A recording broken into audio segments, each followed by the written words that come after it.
薄いのアホ。プリズムパワーメイクアップカードレディー。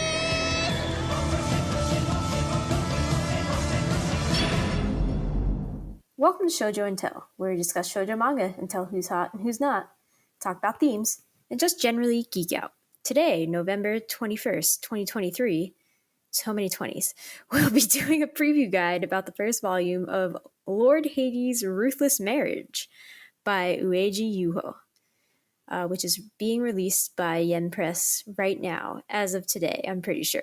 So I'm your host, Ashton McDonald, and I'm joined here by my husband, Asher Softman. Hello, Asher. Hello, Ashley.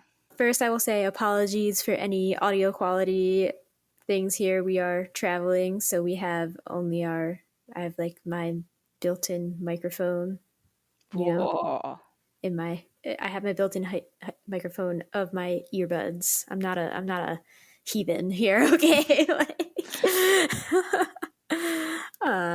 But in a house where there's background noise that I don't control, and that's what y'all are getting, because happy Thanksgiving. I don't know. Anyway, Asher, we're here to talk about a silly manga. Are you ready? I'm here. I'm ready. You're here. You're ready. Asher, can you tell the people what Lord Hades' Ruthless Marriage is about? All right. So this is a take on Greek mythology, as you might have surmised from the title. It's a take on the ever-popular Hades and Persephone myth, although here her name is Kore, which is a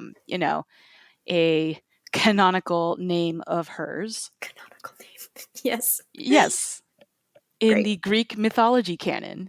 The canon of Cool. Greek mythology. Yes. So Lord Hades is struck by one of Eros's arrows, which will make him fall in love with the next person he sees.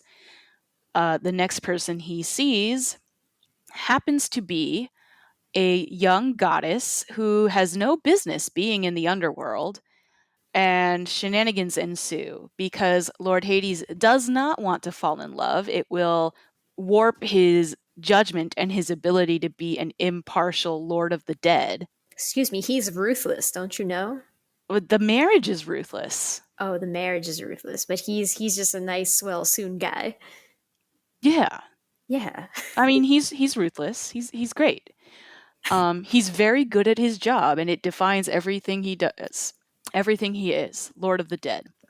The plot comes from the other gods deciding, oh man, Hades has to get married. They really want him to get married. Hera really wants him to get married, and which makes sense as she's the goddess of marriage.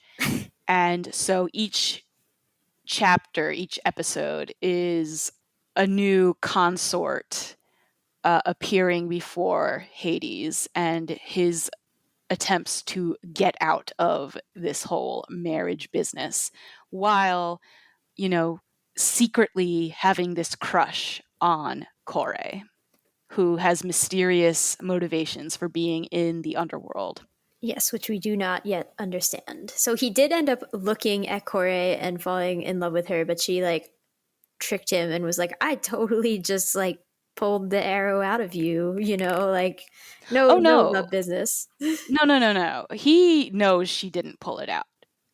He knows? He knows. The people she's tricking are all his attendants and stuff, because she sort of set this absurd plot in motion and we don't know why, but she said, so Hades declared that anyone who could get the arrow out of his head without making him fall in love, right? Yeah. Would get whatever they wanted that he could provide. And so she took advantage of that, right? He saw her and the arrow disappeared because it had done its work of making him fall in love. She took advantage of its disappearance to say that, all right, I demand, Lord Hades, that you find a consort. Not me, of course. But we don't know what her motivations are for doing that. Yes, so we're in a game of trickery in which we've met many gods so far. Like each one gets a new chick coming after him, you know? Yeah. So we've already met. First it was Hera. Then I know we met like Medusa. Oh, Athena was one of these chapters. Yeah, so we met Hera, Athena, Medusa, who's not a goddess. She's a monster, but She's a monster, whatever. but she was there. She was there. We met Zeus in the Hera chapter. We met Poseidon in the Medusa chapter. Who else did we meet? We met Eros. He is not one of the consorts, but we did meet him. He should be. Should he? I mean, I think he'd be down, but I don't know that Hades would. Down. Hades so did not like him. No. There was one more, wasn't there? Yeah, I feel like there was one more. Oh, it was Kore's. Oh, Demeter. Yeah, Demeter. Yes, Demeter was one of the potential consorts. Ugh. Oh. Okay. So, Asher, what's your general thoughts and feelings about this one volume of this manga that we had the pleasure of reading? Right. So, like, I wouldn't call myself a super fan of Greek mythology, but I do, I had a phase. I think many of us had a phase. We all had a phase, yeah. And like, I still do like playing with Greek mythology. I like when other people do interesting and creative things with Greek mythology. I appreciate the Percy Jackson series. This manga, takes the gods' faults to, a silly extreme. It's a harem manga. Like, it has that slapstick kind of humor, which means not like caricaturing. It means caricaturing the gods in a way that feels like wrong to me and sort of off-putting, and also really leaning on marital humor, which is not my favorite brand of humor. Is this a particular brand of humor? I suppose it is.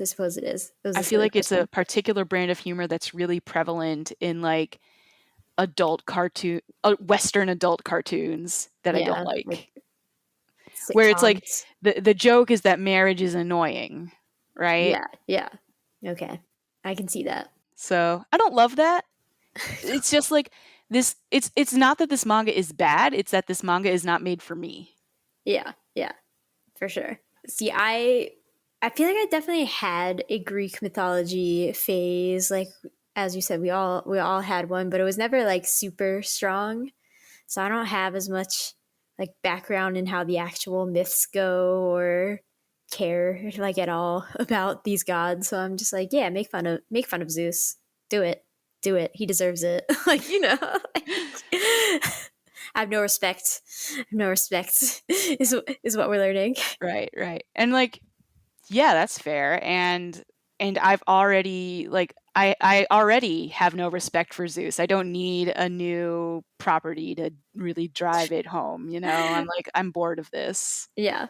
I think for me, I mean, I always love a good soon. So, I'm like, yeah, give me this pretty long-haired Hades with his little weird, I don't even think they're connected to his horns, but he has the little things under his eyes. I'm like, yeah, his little cheek guards. Yeah, his little cheek guards. I'm like, yes, that is what I want, Sure.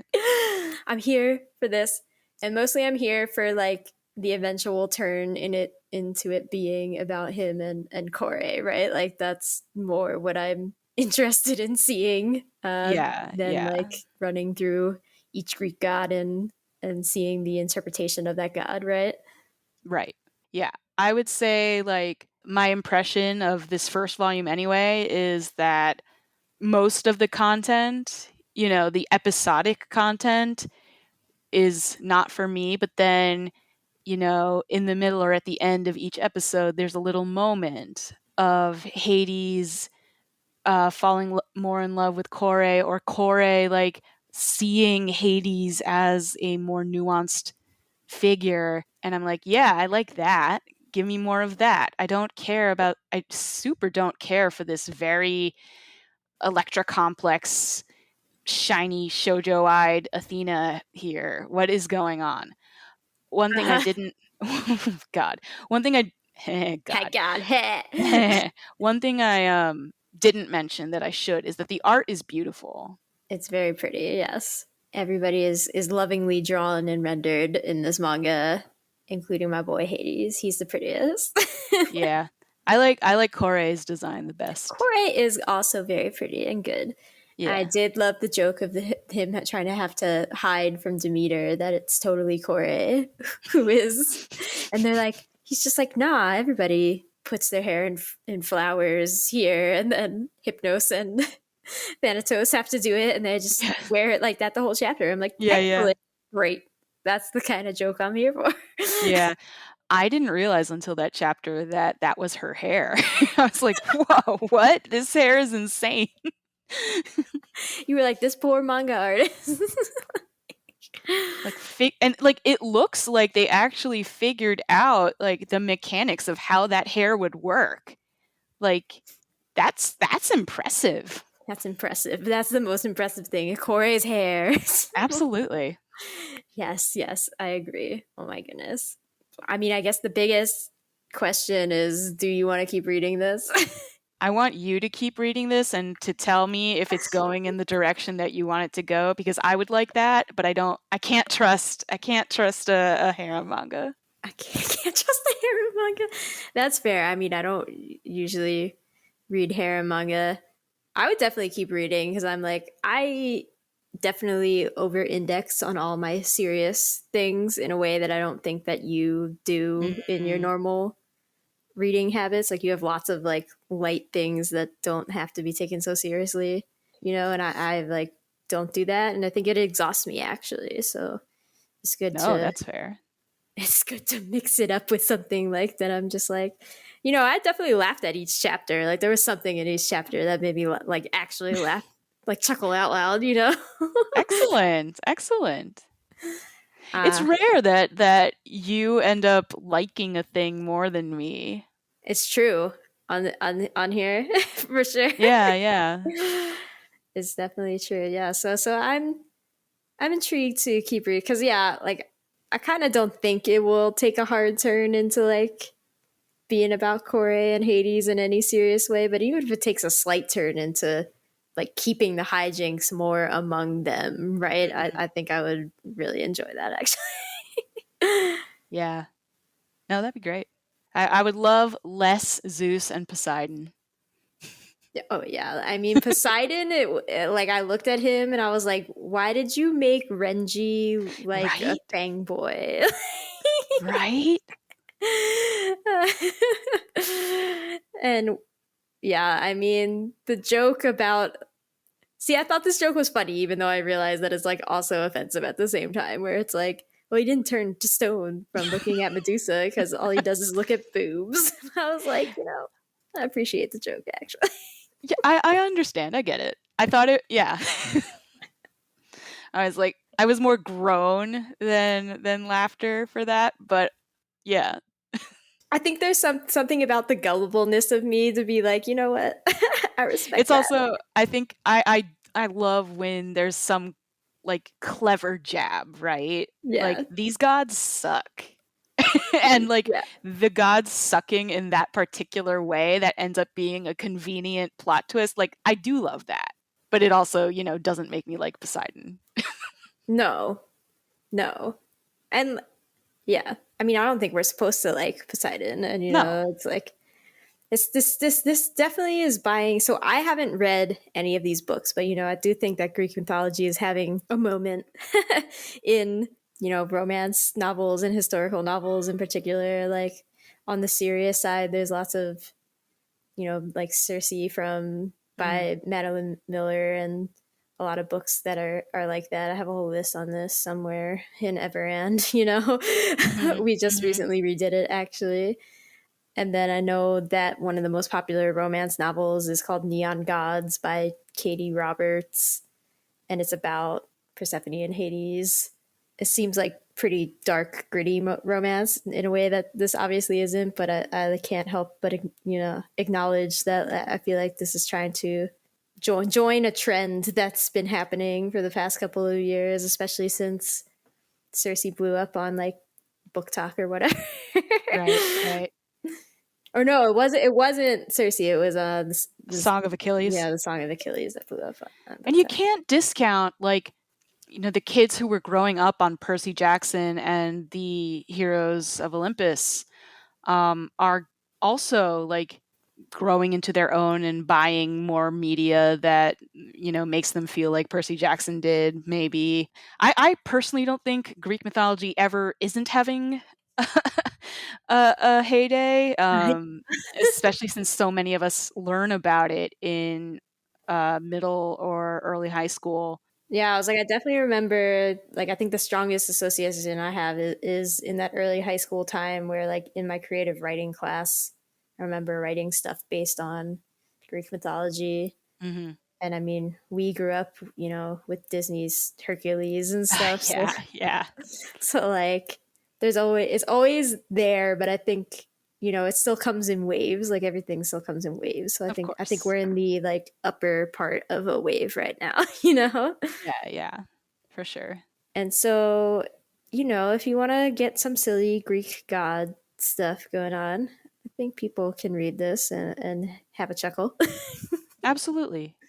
That's my conclusion of my preview guide. And yeah, we haven't done one of these in a while, but, you know, I figured this could be a good treat. And I hadn't heard of this before. So, you know, Morgana, who's a guest on here before, alerted me to it. And she works at Yen. So we're doing it. And just a little Thanksgiving thing, little in-between episode before I really start editing. I have 4 episodes backlogged where I'm gonna seriously edit them, hopefully, over the next 2 weeks or so, and start putting them out.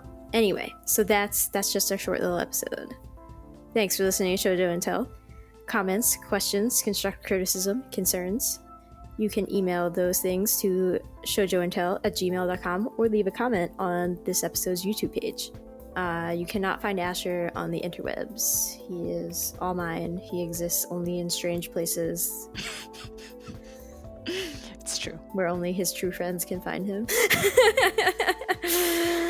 Anyway, thanks again for listening. Our next main episode is going to be about the Shonen Escaflowne manga that Tokyo Pop published, you know, a jillion ages ago. For real. So we're gonna release that episode and all the other gems I've been storing up in this little hiatus. And Asher and I, you know, like an hour before this podcast recording, decided that the next recording will be about Legal Drug by Clamp.